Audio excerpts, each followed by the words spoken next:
저는 바둑을 잘 못 둡니다. 근데 바둑을 잘 두시는 이 매니아들 보면은요, 다 바둑 이야기만 해요.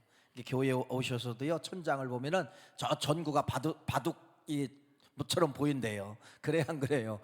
우리는 전구로 보이지만은요, 바둑을 좋아하시는 분 저 백돌이다, 흑돌이다, 백돌이다, 흑돌이다 이렇게 보인답니다. 근데 이 바둑의 원리가 저는 모르지만 그분들 얘기를 들어보면은요, 그 한 수 바둑돌 하나가 전체를 이렇게 잡아먹게 만들고, 바둑돌 하나를 잘못 두면은 전체를 잃는 그러한 것이 바둑이라고 합니다. 그러니까 돌 하나가 그렇게 중요한 거예요. 그래서 바둑 두는 사람들은요, 그냥 우리처럼 툭툭툭 던지는 것이 아니라 그 돌 하나를 놓기 위해서 수만 가지 생각을 하는 것입니다. 막 머리 데이터를 돌려서, 야, 여기다 놓으면은 저 사람이 저렇게 공격할 것이고 이렇게 방어할 것이고 이렇게 한다는 겁니다. 여러분, 바둑돌 하나가 전체를 잃고 전체를 얻을 수가 있다. 참 이게 성경적이다, 저는 그렇게 생각을 해요. 성경에도 바둑의 원리가 들어 있습니다. 무슨 말씀이냐면은, 여러분, 사울이라는 이 왕이 이스라엘 나라의 이제 첫 번째 왕이잖아요.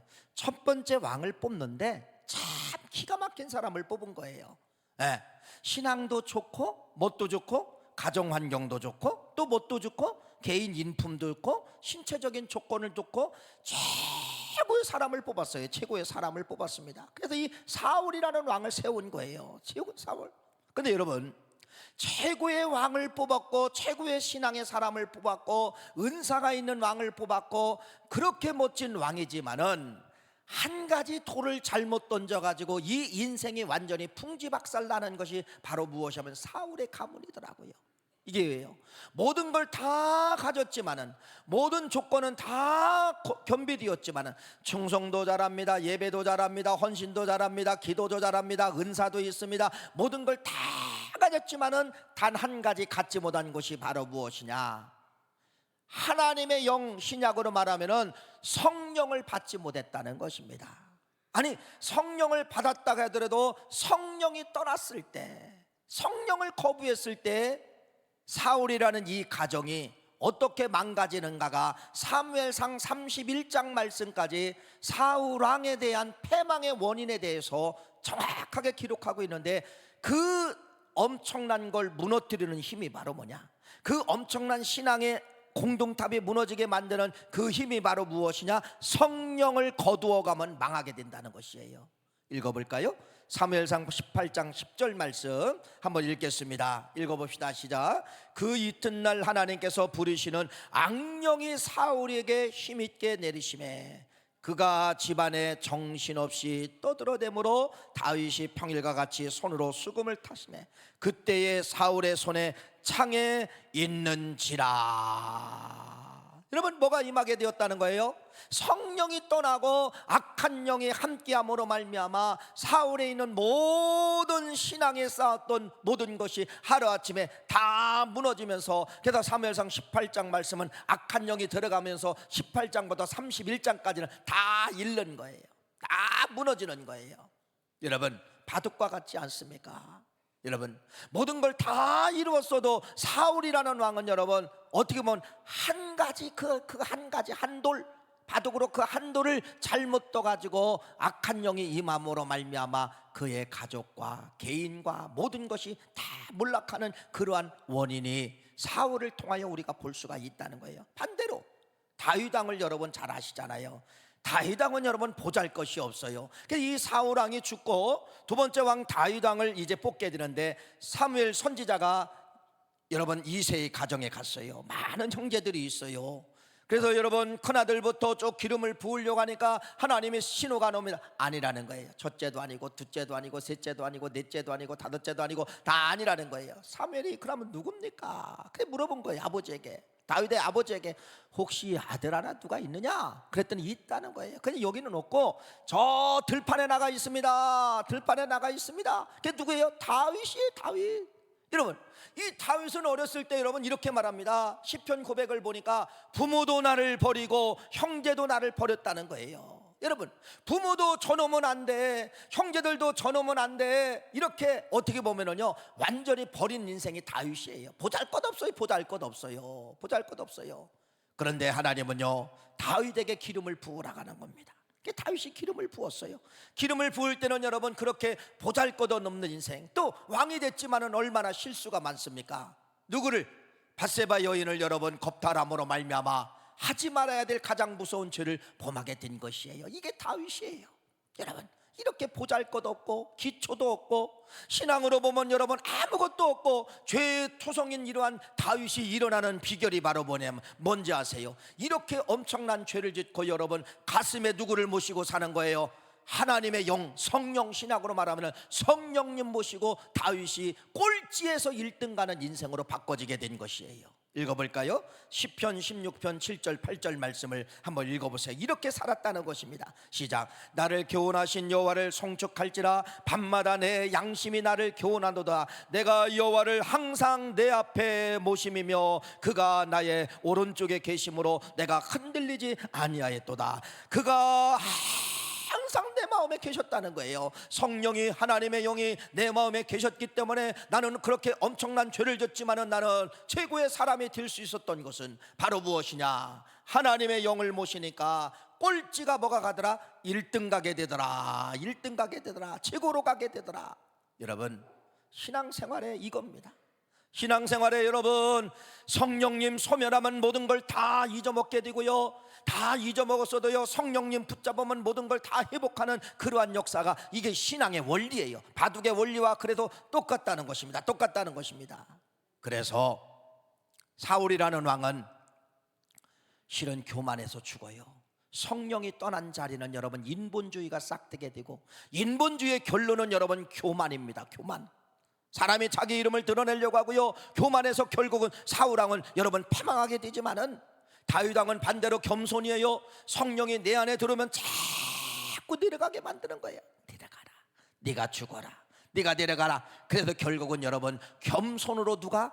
다윗왕은 겸손함으로 말미암아 성령이 내 안에 들어오셔서 겸손하게 만들었기 때문에 어떻게 보면 이스라엘 나라의 역대 왕의 이만한 왕을 찾아볼 수 없다. 최고의 왕이다. 하나님이 인정할 때 왕들 중에 이 다윗 왕이 최고다라고 하는 최고의 점수를 하나님이 주시게 된 것이에요. 뭐가? 성령이 역사하니까, 성령님을 붙잡으니까 최고의 인생이 되고, 성령님을 거부하니까, 성령님을 떠나니까 어떤 사람이 되는 거예요? 최악의 사람이 되더라. 이것이 여러분 성경의 원리다. 이렇게 말씀을 드릴 수가 있습니다. 오늘은 여러분 역사적인 이야기를 좀 하려고 하는 거예요. 역사적인 이야기, 공산국가의 역사적인 이야기를 하려고 하는 것입니다. 여러분 우리나라 말에 이제 그런 것이 있죠. 공등탑이 무너진다. 잘 아시는 말, 공등탑이. 여러분 우리는 뉴스를 통해서 어떤 아파트가 무너졌습니다, 어떤 지하 주차장이 가라앉았습니다, 이런 이야기를 들을 때 여러분 그들이 가서 검사관이 가서 검사를 해보니까 뭐예요? 규격대로 철근을 넣지 않았다, 불량품을 넣었다. 그래서 여러분 아파트가 무너지고 다리가 무너지고 때로는 여러분 지하 주차장이 함몰되고 무너지고 그러한 것을 여러분 볼 수가 있잖아요. 신앙도 마찬가지예요. 서두에서 말씀을 드리는 것처럼 신앙도 여러분 공동탑이 무너지는 것은 바로 뭐냐? 아무리 완벽해도, 아무리 여러분들이 하나님 앞에 쓰임받는 것 같다 할지라도 내가 성령 받지 못하면, 성령 떠나면 모든 것은 다 무너지게 되어 있다는 것을 여러분 믿으시기를 간절히 바랍니다. 성령님만이 나를 세워주시고 성령님만이 내 신앙의 기초를 든든하게 만들어주시는 것이 누구냐? 성령이에요. 성령. 그래서 여러분 성령은 게 필수예요. 다른 걸 다 잊어먹어도 잃어도 성령님을 잃으면 안 돼요. 성령님 붙잡아야 돼요. 성령 안에 그래서 생명이 역사하게 되는 것이에요. 히틀러라고 하는 분을 알죠? 히틀러는 여러분 누구냐면은 여러분 가톨릭 신자예요. 어머니가 가톨릭의 유명한 신앙인이고 그 아들 히틀러에게도 가톨릭에 들어와서 하나님을 알게 만들고 세례를 받게 만들고 진견례도 받게 만들고 견진례도 받게 만들고, 이렇게 어려서 히틀러를 최고의 신앙의 사람으로 어머니가 키우게 됐다는 것이죠. 그런데 여러분 잘 보세요. 히틀러가 하나님을 알고 여러분 어려부터 성경을 알고 어머니를 통하여 그렇게 알았지만은 히틀러가 여러분 잊어먹은 것이 하나가 있어요. 그게 바로 뭐냐? 모든 신앙의 겸비 조건은 다 가졌지만은 다 가졌어요. 말씀 보는 거, 하나님을 아는 거, 율법을 아는 거, 여러분 기도하는 거, 모든 걸 다 가졌지만 이 히틀러가 빼먹은 게 바로 뭐냐면요, 성령을 받지 않았다는 것입니다. 성령을 받지 않으니까 여러분 적이 되는 거예요. 뭐가 적이 되는 거냐? 유태인들을 죽여라, 이게 자기 사상이에요. 유태인들, 하나님을 믿는 저, 율법을 연구하는 저 유태인들, 하나님을 찬양하는 저 유태인들, 하나님께 예배하는 저 유태인들을 죽여라. 그래서 여러분 히틀러에 의해서 유태인들이 몇 명이 죽느냐? 600만 명이 학살당하는 거예요. 총으로 한 사람 죽이기도 총알이 아까워가지고요, 여러분 집단 가스 시대에 쉽게 들어가서 단체로 죽여버립니다. 집단으로 매장을 시켜버립니다. 이렇게 잔인한 사람이 누구였냐면 여러분 히틀러의 히틀러. 왜 그래요? 하나님을 모르는 사람이 아닙니다. 하나님을 알았지만은 이 사람이 성령을 받지 못하니까 최고의 하나님 앞에 적이 되었다는 것입니다. 적이 되었다는 거예요. 유사히 사탄 마귀는 여러분 작전을 바꿨어요. 옛날 사탄 마귀는 여러분 하지마, 가지마, 들이지마, 자꾸 하지 말라 했는데 요새 사탄 마귀는 여러분 시대의 변화 속에 바뀌어졌어요. 가, 예물 드려, 해, 봉사해, 충성해, 전도해, 말씀 들어. 어떤 때는 막 새벽도 깨워줘요. 사탄 마귀가 너 집 사고 건 사고 장로인데 너 새벽을 왜 네가 자고 있느냐? 사순절이야, 새벽도 나가. 여러분 다 도와줘요. 다 도와줘요. 천사를 가장해가지고 도와줍니다. 성령처럼 음성을 줘서 어떤 때는 도와줘요. 그런데 사탄 마귀의 작전 하나가 있어요. 교회 가서 충성하라, 교회 가서 봉사하라, 교회 가서 전도하라, 교회 가서 열심히 해라 라고 하는데 뭐는 성령 받지 말아라. 성령 받는 일에는 목숨 내걸고 사탄 마귀가 공격합니다. 왜? 성령 받으면 누가 보이기 때문에, 자기의 정체성이 드러나기 때문에 다른 건 다 용납해도, 다른 건 다 도와줘도 뭐는 받지 말아라, 성령 받지 마. 이게 요사이 사탄 마귀가 바뀌어진 거예요. 시대의 변화 속에서 그렇게 바뀌어졌다는 것입니다. 여러분 한 사람을 여러분에게 소개합니다. 버드란트 러셀이라는 사람이 책 한 권을 썼어요. 이 책이 바로 무엇이냐면요, 나는 왜 기독교인이 아닌가. 이게 한국말로도 이제 이 번역이 됐어요. 나는 왜 기독교인이 아닌가. 참 이 사람은 기독교인입니다. 신앙생활을 어려서부터 잘했어요. 아주 독특한 신앙생활을 했습니다. 근데 그가 여러분 성령을 받지 아니하니까 기독교에 대해서 회의를 느끼고 하나님에서 부정하게 되고, 그래서 이 사람이 여러분 무신론자가 된 거예요. 그래서 여러분 나는 기독교인이 아닙니다. 이러한 책 한 권이 쓰여져 가지고요, 이 책 한 권이 전 세계 언어로 막 번역이 됐어요. 많은 사람이 그 책을 통하여서 예수를 못 믿게 만든 겁니다. 신앙생활을 못하게 만든 거예요. 뭔가 믿으려고 하는 사람이 누군가 위해서 그 책을 툭 던져줬는데 읽어보니까 여러분 하나님은 없다, 하나님은 없다, 이런 내용이 막 기록되어진 거예요. 책 한 권이 여러분 얼마나 신앙의 사람을 잃게 만들고, 여러분처럼 열심히 하려고 한 사람을 열심히 하지 못하게 만들고, 이러한 역사가 다 뭐예요? 신앙인들에 의해서, 성령 받지 않으니까 이러한 사람들이 완전히 반대가 되어서 이렇게 여러분 무서운 역사를 만들어내고 있었다는 것입니다. 사랑하는 귀한 성도님, 지금 우리의 고통이 있어요. 대한민국의 고통은 주적이라고 이야기, 공산당. 북한이 우리의 주적입니다. 북한은 여러분 공산당에, 우리는 자유민주주의지만은 북한은 공산당의 공산당. 어떻게 이 북한 땅이 공산 국가가 되고 공산화를 할 수 있었는가? 그 시조가 있어요. 시조가 공산당을 처음으로 생각한 사람이 누구냐면 여러분 마르크스예요. 마르크스는 유대인입니다. 유대인. 이 마르크스는 유대인으로서 디아스포라, 소련, 러시아 땅, 지금의 러시아 땅에서 이제 정착을 하게 되고, 그게 이제 뿌리들이 이제 생기게 된 거예요. 그러니까 이 마르크스는 원래는 뿌리가 어디예요? 유대인, 디아스포라, 이스라엘 뿌리예요. 이 사람들이 흩어 핍박을 피해서 러시아 땅까지 와서 정착을 하는 것이 이게 마르크스예요. 마르크스. 자기의 원조는 유태인이에요. 유태인. 부모님도 유태인, 할아버지도 유태인, 다 유태인입니다. 그런데 마르크스가 병원에 갔어요. 병원에 자기 아들이 막 죽기 일보 직전에 병원에 갔는데, 여러분 병원에서 뭐라냐? 돈 갖고 왔느냐 물어보는 거예요. 돈 갖고 왔느냐? 돈 갖고야 이 아이를 치료한다, 돈 갖고야 이 아이를 수술한다. 그랬더니 마르크스가 뭐라 빌명을 하는 거예요. 수술만 해주시면 내가 얼마든지 내가 돈을 갚겠습니다. 수술만 먼저 해주세요. 수술만 먼저 해주세요. 또 찾아갑니다. 병원에 찾아갔더니 돈 갖고 왔느냐? 아닙니다. 없습니다. 내가 그런데 수술만 해주고 살려주면 반드시 어떤 일을 해서 갚겠습니다. 그렇게 몇 날 며칠 병원에 왔다 갔다 하면서 싸우다가 누가 죽게 되느냐? 아들이 죽었어요. 아들이 죽었어. 그때부터 도끼가 흘러가는 거예요. 이런 민족은 필요 없다라고 하면서 이 마르크스가 여러분 공산당을 선언하는 거예요. 공산당을 선언하는 거예요. 누구든지 배급을 주면서 먹게 살게 하시고, 누구든지 아픈 사람, 누구든지 병든 사람 있으면 공짜로 고치게 만들 것이고. 그래서 이때 마르크스가 공산당을 선언하게 되는 거예요. 공산당을 선언했어요. 자, 이걸 이제 누가 받아들이게 되느냐? 레닌이 그것을, 그 사상을 그대로 받아들여 가지고 1917년 소련을 사회주의 혁명 국가로 만들게 되는 것입니다. 소련에 의해서, 레닌에 의해서 정착이 되게 된 것이에요. 이게 이제 공산당이에요. 공산당. 그런데 그 공산당을 꽃피운 사람이 누구냐면 스탈린이에요. 스탈린. 레닌의 뒤를 이어서 공산당을 꽃피운 사람이 누구냐면 스탈린인데, 이 스탈린은 누구냐?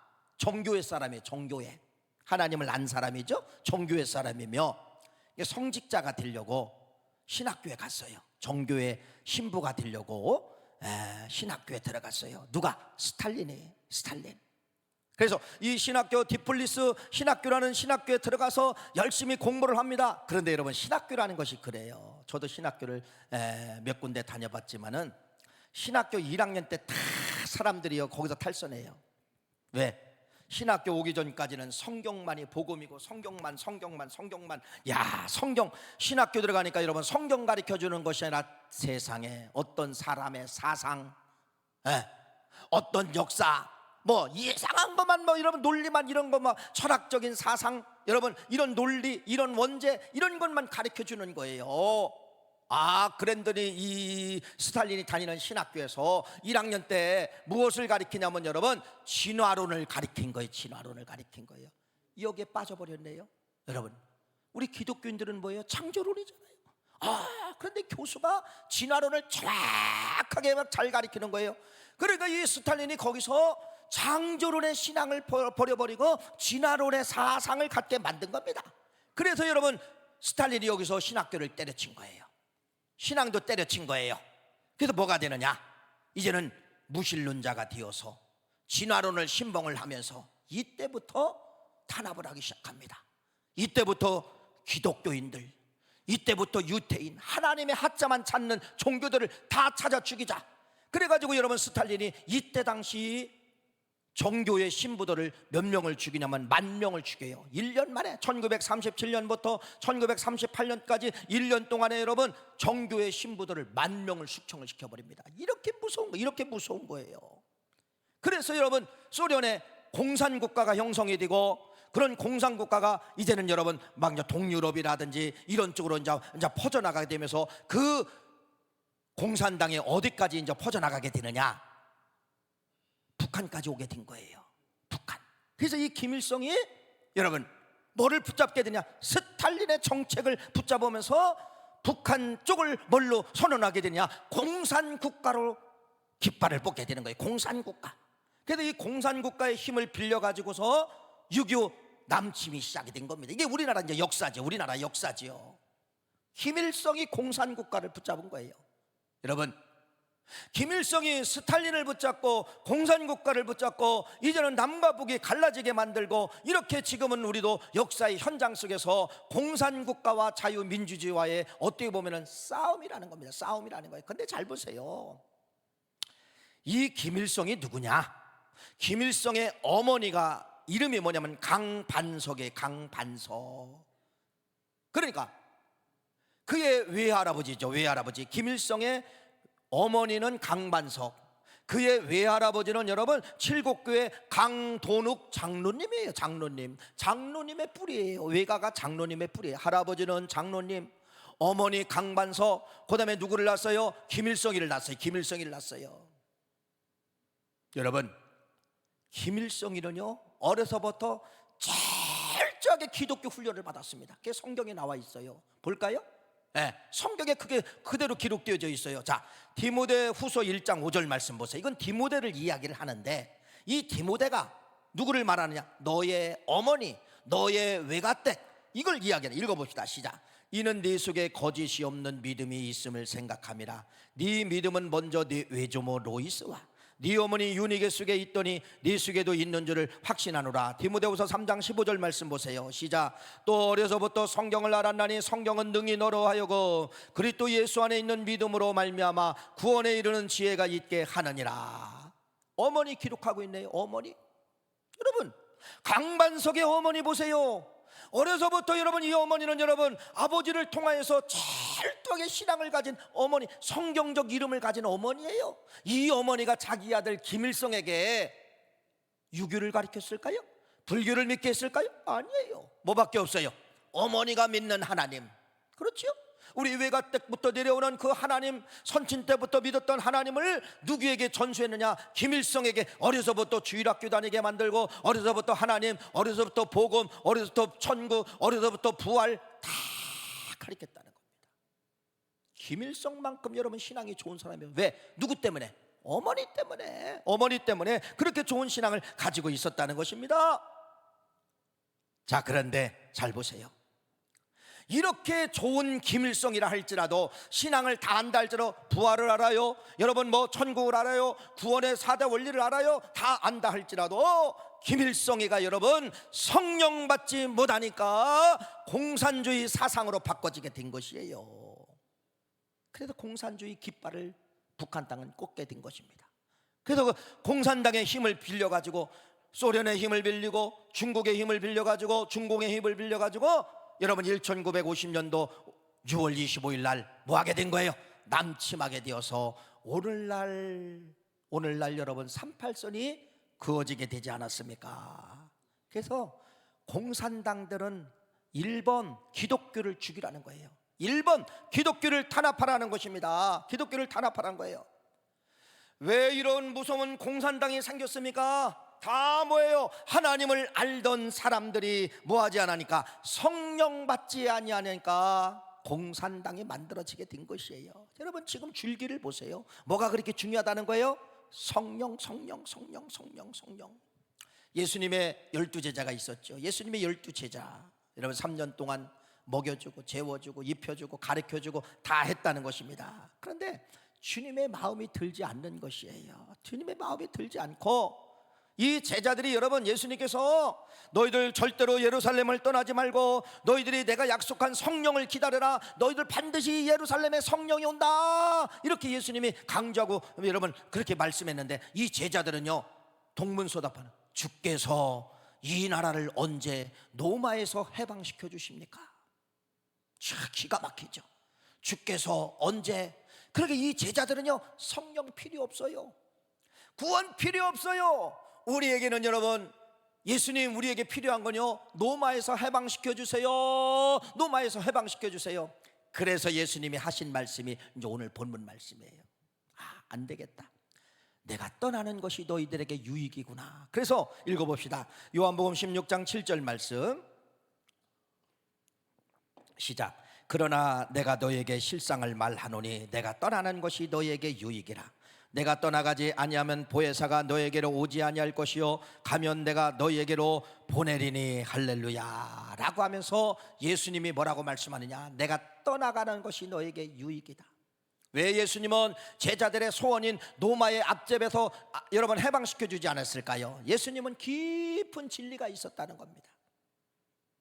로마에서 이스라엘 민족 빼내는 건 아무것도 아니에요. 빼낸들 뭐합니까? 로마는 힘을 갖고 있기 때문에 예수님을 이걸 아는 거예요. 그래서 예수님이 떠나시고 사도행전 2장에 이 사람들이 120명의 사람들이 모여가지고 뭐를 받아요? 성령 받지 않습니까? 성령 받지 않습니까? 자, 이제 이게 역사적 시작이에요. 성령 받았어요. 앞에 이야기는 성령 안 받은 사람들에게 그러한 잘못된 역사관, 잘못된 어떻게 보면 나라를 만들게 되고, 이 제자들과 함께 120명이 이제는 성령 받았어요. 성령 받았어요. 여러분 병원에 가면은 이제 응급실로 갈 때가 있잖아요. 어떤 때는 부모가 자식들의 그 사고를 통하여 응급실에 가면은 이 자식들이 막 아프다고 막 그냥 막 소리 지르면서 살려주세요, 어디 아파요. 그러면 이 부모의 마음은 막 메어지잖아요.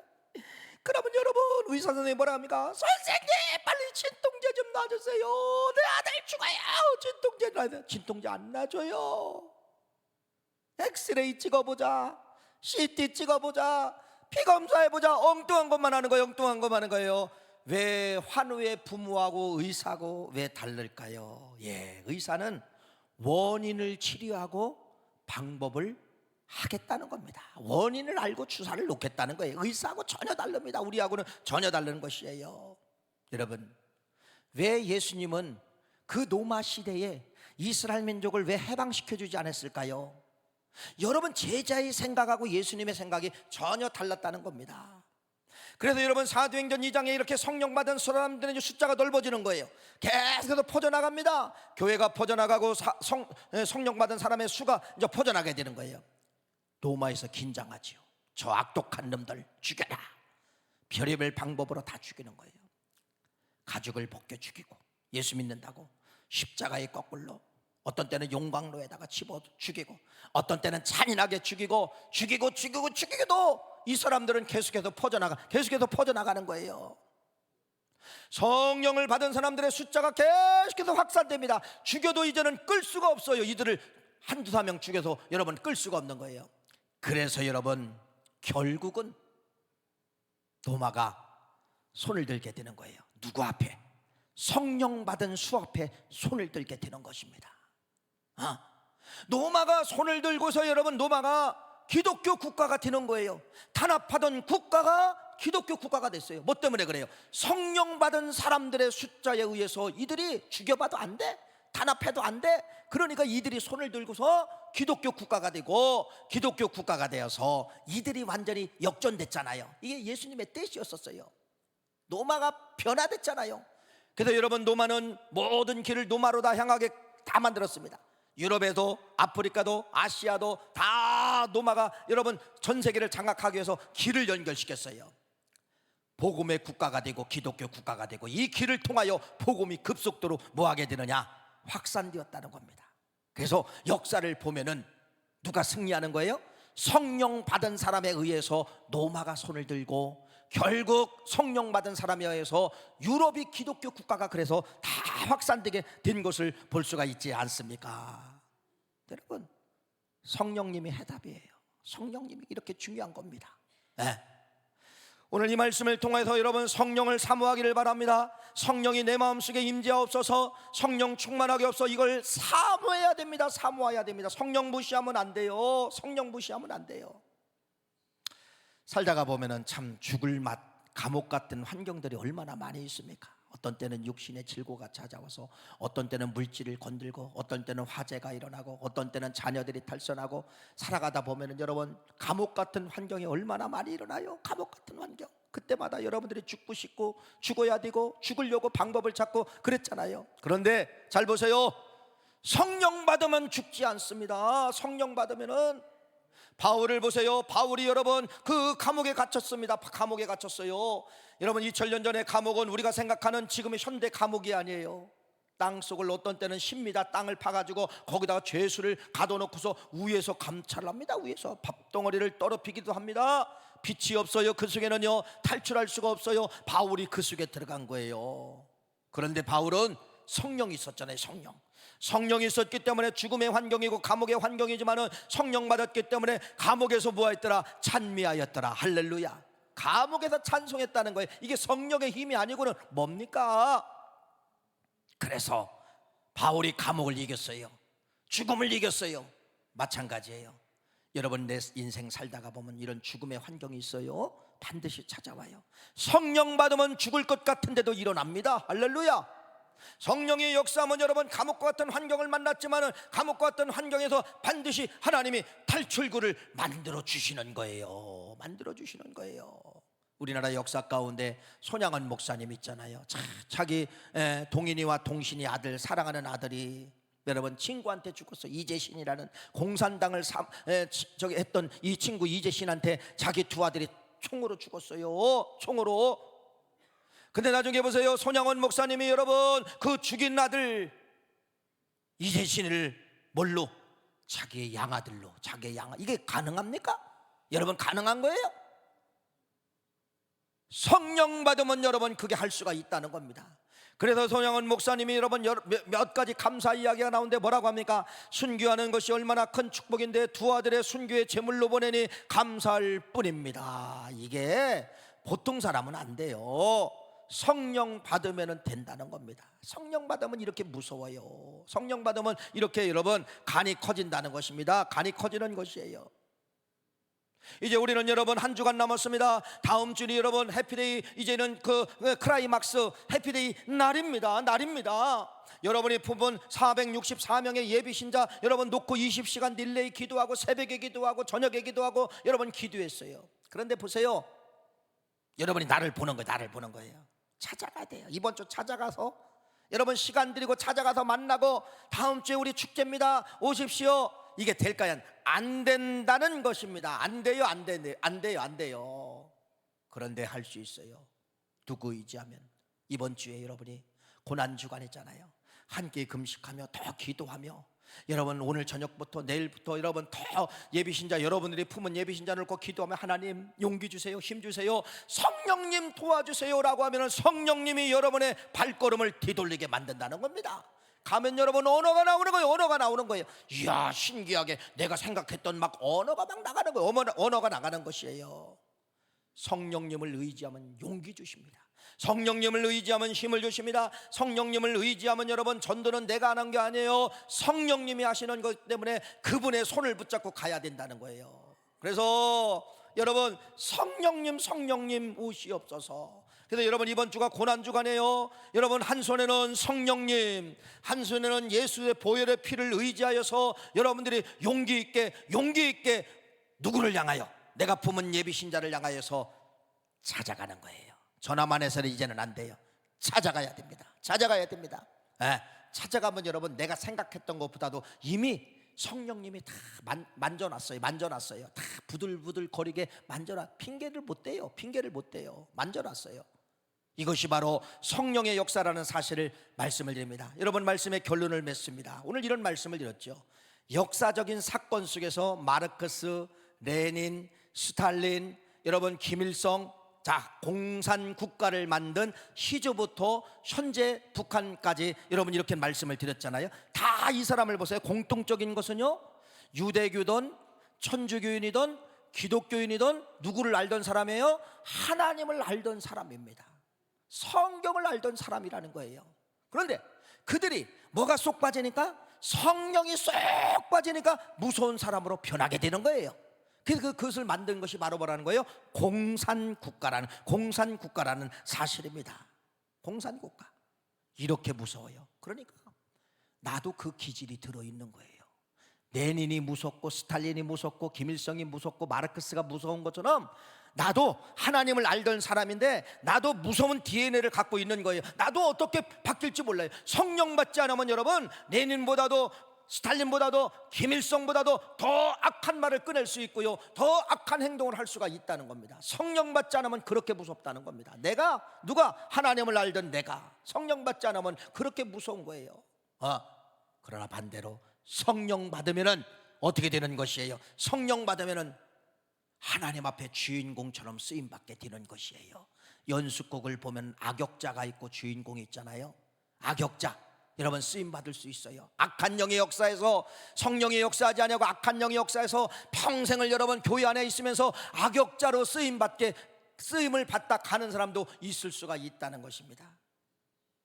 사탄과의 종로로 타면서 여러분 교회 안에서 악역자처럼 살아가는 사람도 있을 수가 있다는 겁니다. 아니에요. 이건 여러분들이 버려야 돼요. 반드시 성령 만나야 악역자 같은 인생에서도 주인공이 될 줄 믿습니다.